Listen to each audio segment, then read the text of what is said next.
Ya, assalamualaikum warahmatullahi wabarakatuh.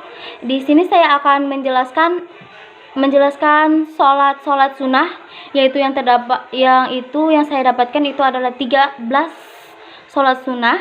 Yang pertama itu sholat sunnah mutlak, adalah sholat sunnah yang dapat dilakukan tanpa memerlukan sebab tertentu dan kapan saja kecuali waktu-waktu yang haram untuk mengerjakan sholat.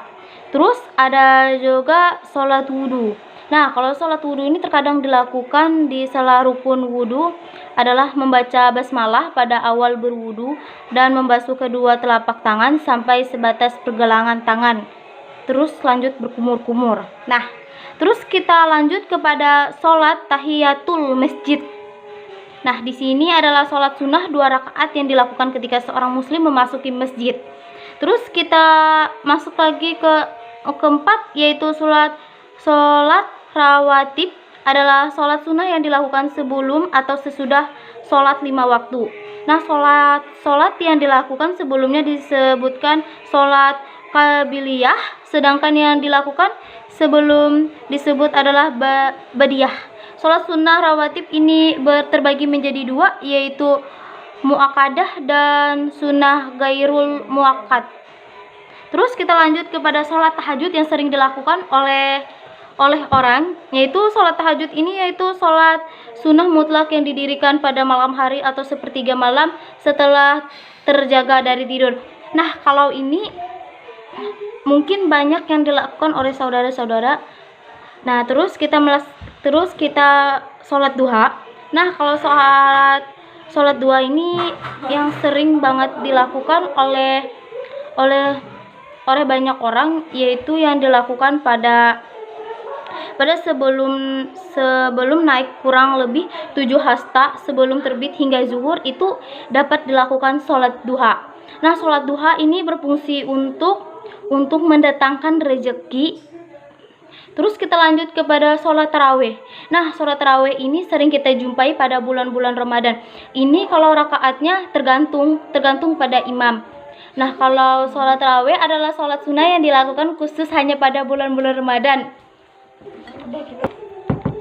Baiklah, di sini saya akan menjelaskan yaitu sholat hajat. Nah, kalau sholat hajat ini yaitu orang-orang yang ingin memintai hajat, maka dia akan melaksanakan sholat hajat. Terus ada sholat tasbih. Sholat tasbih ini merupakan sholat sunnah yang di dalamnya perlu sholatnya akan membaca kalimat tasbih sebanyak 300 kali. Terus lanjut lagi ke sholat id. Sholat id ini merupakan sholat sunnah yang dilakukan setiap Idul Fitri atau Idul Adha. Nah, praktiknya akan dilakukan pada tanggal 20 nanti. Akan sholat Idul Adha. Terus kita lanjut kepada sholat gerhana. Sholat gerhana adalah sholat sunnah yang dikerjakan saat terjadinya gerhana, baik gerhana matahari maupun gerhana bulan. Sholat istikharah adalah sholat sunnah yang dikerjakan untuk meminta petunjuk Allah untuk mereka yang berada. Untuk ini, kalau sholat istikharah ini kemungkinan untuk mereka yang mencari jodoh bisa melaksanakan sholat istikharah ini karena dalam keadaan bingung untuk memilih sesuatu, maka dia akan melaksanakan sholat istikharah.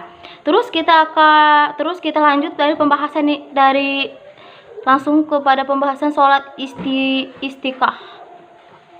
Nah, kalau sholat istiqah ini dilakukan untuk meminta diturunkannya hujan. Sholat ini dilakukan bila terjadinya kemarau yang panjang atau karena dibutuhkannya hujan untuk keperluan hajat atau tertentu. Ini tidak mutlak sebagai sholat meminta hujan aja. Ya, mungkin itu saja yang dapat saya jelaskan. Kurang dan lebihnya saya mohon maaf. Wassalamualaikum warahmatullahi wabarakatuh.